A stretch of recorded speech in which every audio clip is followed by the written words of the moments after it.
आज घरी गेल्या गेल्या आईला मिठी मारायची, आज घरी गेल्या गेल्या आईच्या पाया पडायचं. भावाला फक्त एवढंच सांगायचं आहे, दादा प्रत्येक रक्षाबंधनला, प्रत्येक भाऊबीजेला मला तू काही ना काहीतरी दिलं. 100 रुपये दिलेस, 200 रुपये दिलेस, 300 रुपये दिलेस. माझ्या लेकरांना सगळ्यांना मी सांगतो, या वर्षी तुम्ही ज्या भावाला भाऊबीजेला ओवाळाल, तो तुमचा सक्का भाऊ असो, चुलत भाऊ असो, सावत्र भाऊ असो, कुठलाही भाऊ असो,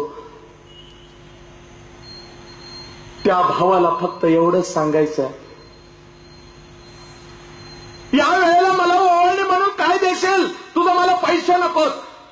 या वेळेला मला ओवाळणी म्हणून दादा फक्त एवढंच पाहिजे, जसं तू मला बघतोस तसंच तू या रस्त्यावरच्या प्रत्येक मुलीमध्ये मला बघ, प्रत्येक मुलीमध्ये मला बघ,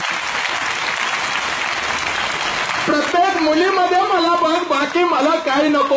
हेच भाऊबीजेला ओवाळणी पाहिजे. दादा तुझ्या बहिणीला कोणी छेडलं तर तुला कसं वाटेल? दादा तुझ्या बहिणीला कोणी घेऊन गेलं तर तुला कसं वाटेल? अगदी दादा ती सुद्धा दुसऱ्याची लेक आहे. बस भावाला मिठी मारायची आहे आणि या भाऊबीजेला तरच आम्हाला अण्णांच्या आत्म्याला शांती मिळेल, माझ्या आत्म्याला शांती मिळेल, शेजवाळी सरांच्या आत्म्याला आणि इथल्या सगळ्यांच्या आत्म्याला शांती मिळेल.